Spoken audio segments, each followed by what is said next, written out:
comment, and subscribe for more content. Where's the notification bell? It's to the right of you. Oh. What's up, guys? It's DK Wrestler here from a Funko podcast, and in today's video, it's a brand new edition of Cop Up or Pass Up. But before that happens, make sure you press the subscribe button for more content like this video in the future, and press the little bell beside it to be notified of when that future content gets released. But anyways, guys, let's check it out. So like I said, in today's video, it is a brand new edition of Cop Up or Pass Up. And for those brand new to the channel, especially the ones that had subscribed over from Top Pop's channel thanks to the Soda Mystery Box Battle, Cop Up or Pass Up is a series where I look at a certain set of Funko Pops and determine whether each one of those items via detail, my own personal reaction to said item, and the overall hype from the Funko fanatics on whether each of these items are worth copping up the money for or passing up the opportunity to get. And today's Cop Up or Pass Up episode is on the recently announced FunKon 2021, or as people still like to refer to it as, SDCC 2021 exclusives. Now, when I talk about these, I will be going in the order of when they were posted on social media throughout the 5 different days. And when I talk about these items, I'm going to try my best to remember the shared retailers list for both Canada and the US, but I'm probably going to forget some of them on the way. So kicking off with day 1, we have the Alice in Wonderland Pops, which we have the Walrus with the Carpenter, a Pop and Buddy bundle, which is going to be shared to Entertainment Earth in the US, and I think it's Indigo in Canada, I believe, and then the Black Light White Rabbit, which is going to be shared to the Funko Shop in the US and Toys R Us here in Canada. These are some pretty cool pops. I'm liking some of these Alice in Wonderland pops that they're pumping up. And the Black Light White Rabbit, I feel like this will be a huge seller considering of how the Black Light pops that just released this past Thursday had turned out, where everything, even up to I think the posters, had sold out on the website. So I definitely think, just to start off this video on a high note, cop up the money to get this. Then we move on to Demon Go, I think it's pronounced, from Samurai Jack, which this is going to be shared to Hot Topic in both Canada and the US. It's cool that we have a Samurai Jack pop that isn't shared with Toy Tokyo, I believe, because I think the 2-pack of Samurai Jack and Aku from New York Comic Con, I believe it was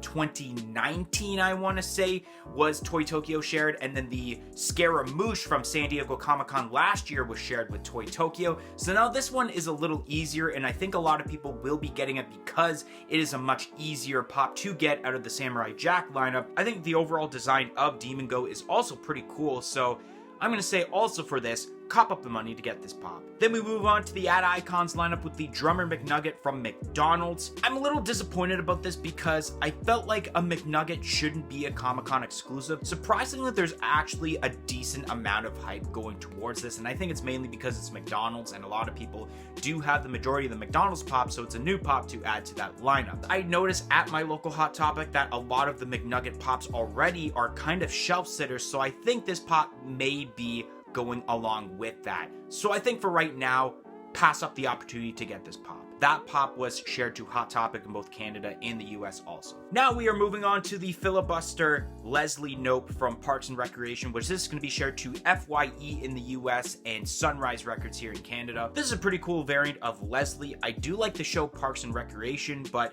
for some reason I actually don't really remember like this specific moment of Leslie. And if I can be completely honest, I'm not really the biggest fan of Leslie Knope in this series. I'm more of a Ron Swanson or Andy Dwyer kind of person. So if I were to pick up some Parks and Recreation pops, I don't think Leslie would be one of them. But it is the first Parks and Recreation Comic-Con exclusive we've had since, I'm pretty sure, San Diego Comic-Con 2018 with the Ron Swanson. I think for right now though, just for right now, I'm going to say pass up the opportunity to get this pop. Then we got ourselves the Kronk as Scout Leader from the Emperor's New Groove, which this is going to be shared to Box Lunch in the US and Grosvenor here in Canada. This pop is pretty sweet. I think all of the Emperor's New Groove pops that they have done the last basically year now for Comic-Con exclusives have been great. They had the Yzma as Cat that was from San Diego Comic-Con last year. We had the Scientist Yzma and Kronk for WonderCon a few months ago, and now we have this Kronk. Those other two Emperor's New Groove pops had sold out quickly, and I think this is no exception.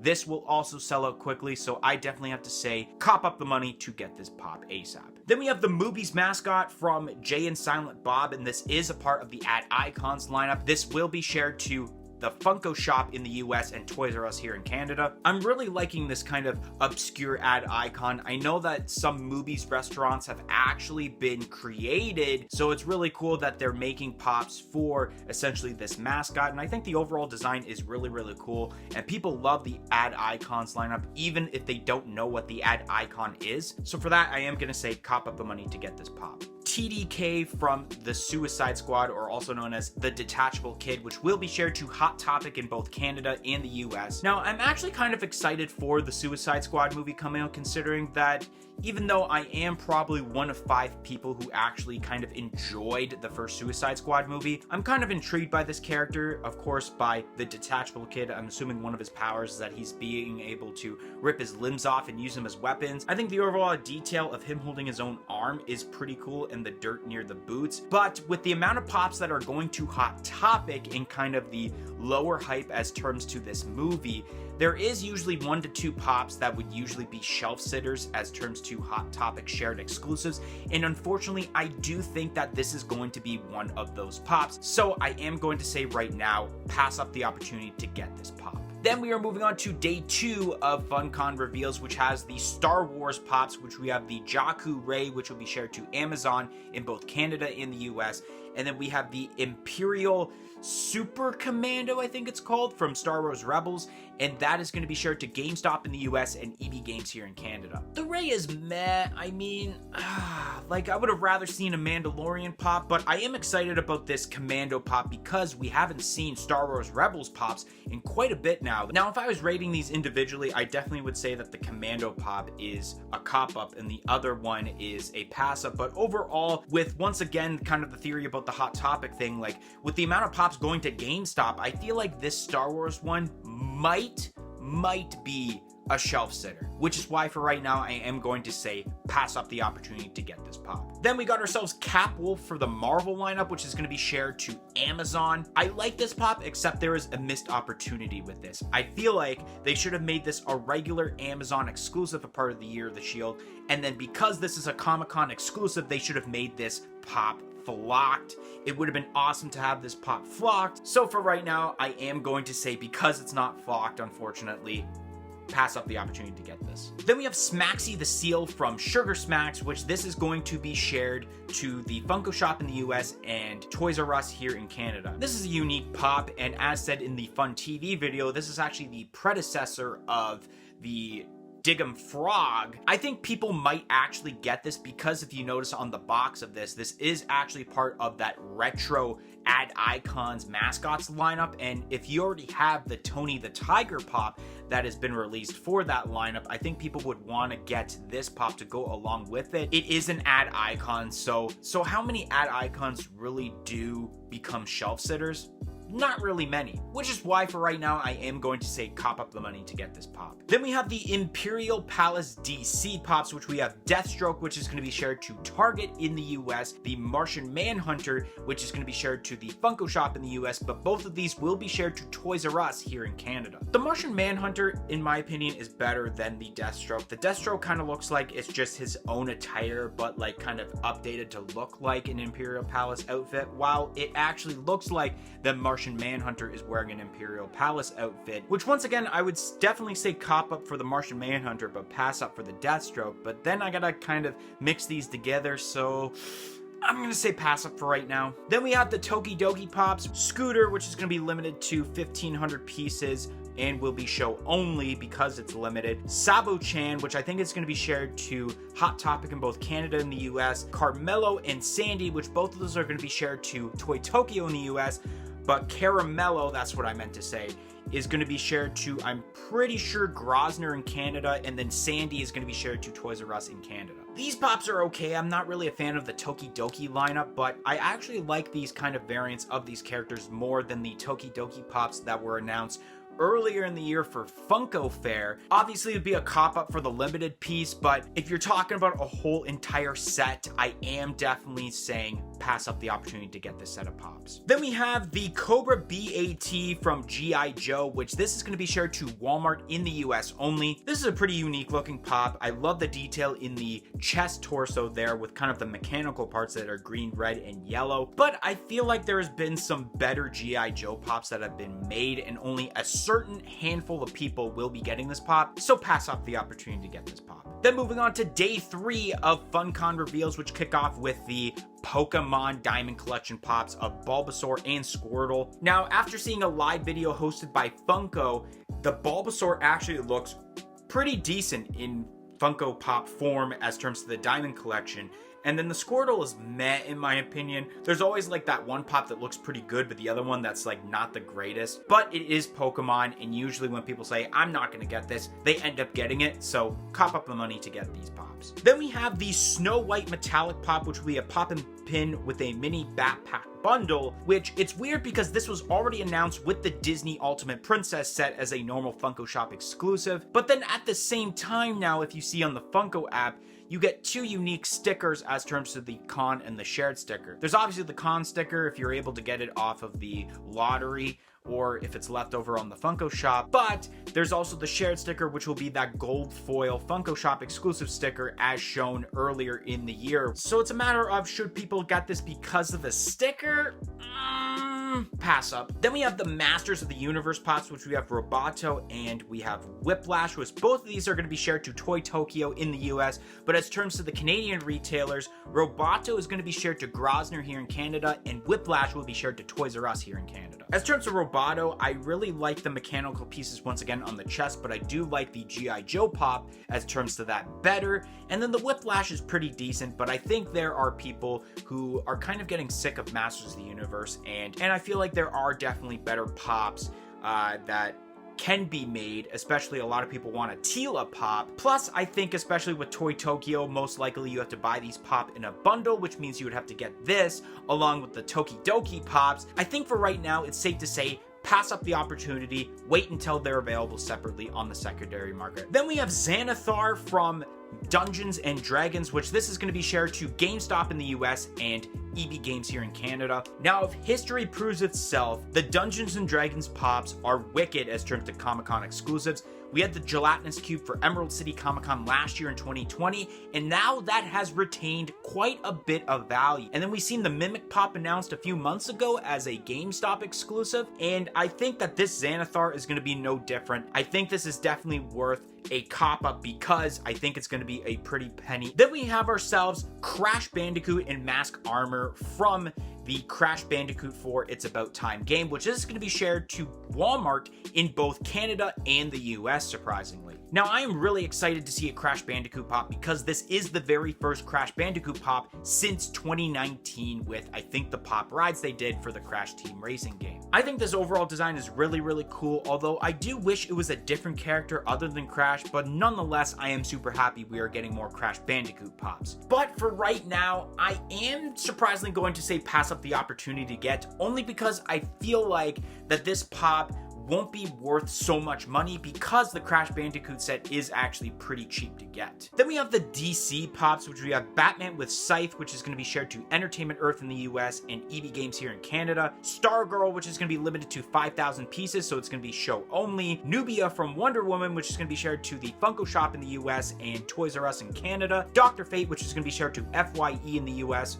and will be shared to Sunrise Records here in Canada. And then the White Lantern Sinestro, which is going to be shared to Hot Topic in both Canada and the US. These are some pretty cool pops. I am glad that DC, even though I don't really concentrate on DC all that much, I love the representation that DC's been getting as of late as terms to Funko Pops, because the last few years, you know, you get so much Marvel, but a little DC, and finally DC is getting a little taste of the Comic-Con experience, and I really like the details of these pops, especially the Sinestro. I'm going to say overall, especially because there's a limited piece and people like the majority of this, cop up the money to get these pops. Then we have the Harry Potter flying with the winged key, which this is going to be shared to Books A Million and Barnes & Noble for the US, but it's going to be shared to Indigo here in Canada. Now, I think everyone can agree we're kind of sick of Harry Potter like pops overall, not just the character himself. Although I do like this Harry Potter pop better than a lot of the Harry Potter pops we have gotten in the last year. But I do like this variant though, and whenever he's flying on a broom, it is really cool. I am going to go with more of the overall hype and say pass up the opportunity to get this pop. Kicking off day 4 of FunKon reveals, we have ourselves the belly dancer Homer from The Simpsons, which this is going to be shared to GameStop in the US and EB Games here in Canada. This is a pretty unique variant of Homer. There are people that are going to get it because it is The Simpsons, but then at the same time, it's not a new character. It's not like Milhouse from Emerald City Comic Con last year and then the comic book guy from New York Comic Con last year. It's just a different variant of Homer that could have easily been a like Hot Topic or even a GameStop exclusive. I think this will be one of the first ones to sell out at GameStop, so cop up. Then we have the Three Musketeers Mickey Mouse, which this is going to be shared to Amazon in the US and Canada. This is one of the pops that I actually predicted on my prediction video because we had gotten the Donald Duck Three Musketeers pops at WonderCon, and now we have Mickey, which it's going to be no doubt that we're going to get Goofy for New York Comic Con. This is pretty decent, but I do think this is going to be kind of like a sight sitter in a way, so at this moment I am going to say pass up the opportunity to get this pop, although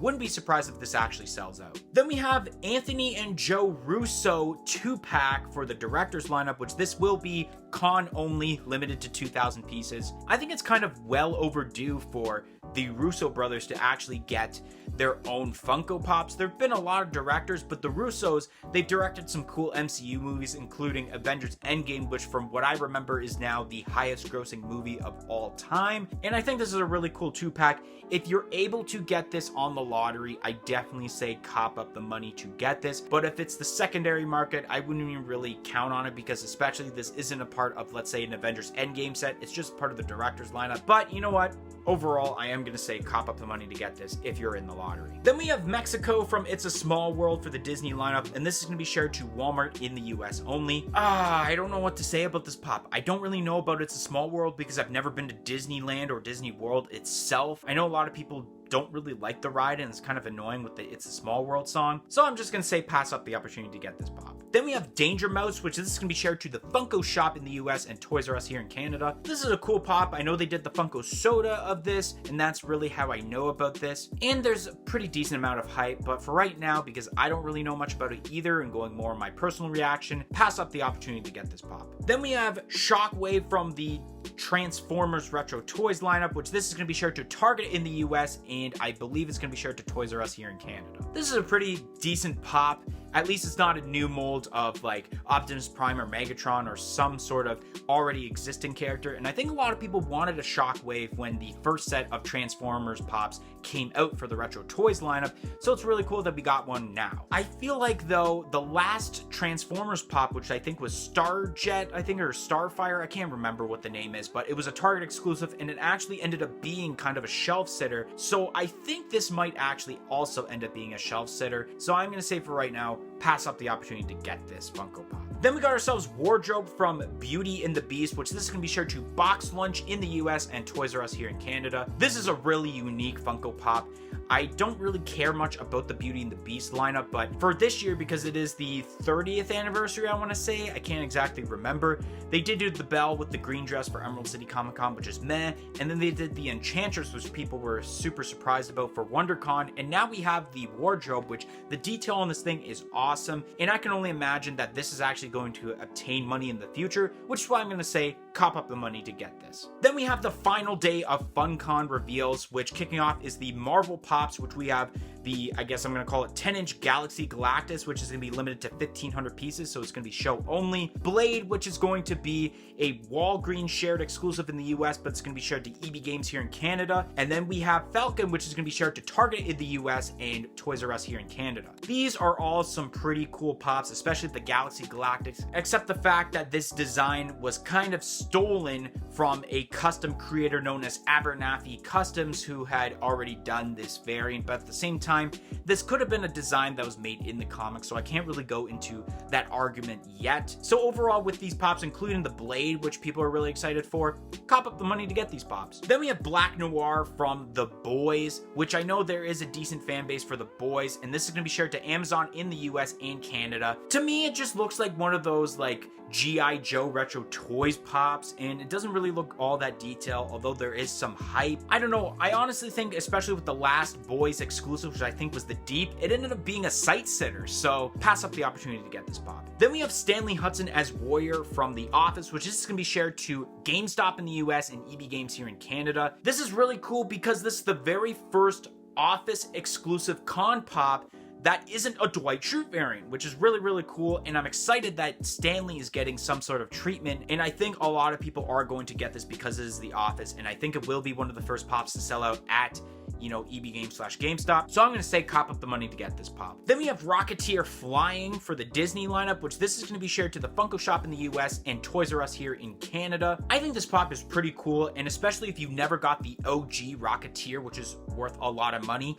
this is a cool alternative to get, and it's flying, so I think that's really, really cool. So for right now, there is a mixed hype, but you know what? Cop up. Then we got ourselves the My Hero Academia pops of Gang Orca, which is going to be shared to Hot Topic in both Canada and the US, and Fat Gum, which is going to be shared to GameStop in the US and EB Games here in Canada. These are some pretty unique My Hero Academia pops. Gang Orca is a pretty cool character, and so is Fat Gum, and I think especially making Fat Gum a 6-inch pop is really, really cool, and I know for a fact that Gang Orca will be the first pop to sell out at Hot Topic, and Fat Gum might actually be the first pop to sell out at GameStop, so I would have to say cop up the money to get these pops. And the last pop to discuss about overall for this convention is the die-cast Captain America from Civil War, which this is going to be shared to the Funko shop in the US and Toys R Us here in Canada. Now, I'm really curious about this whole die-cast series. Like, from what I'm understanding, die-cast being like if you collect die-cast cars, they're kind of in like a metal form. So instead of being made out of vinyl plastic,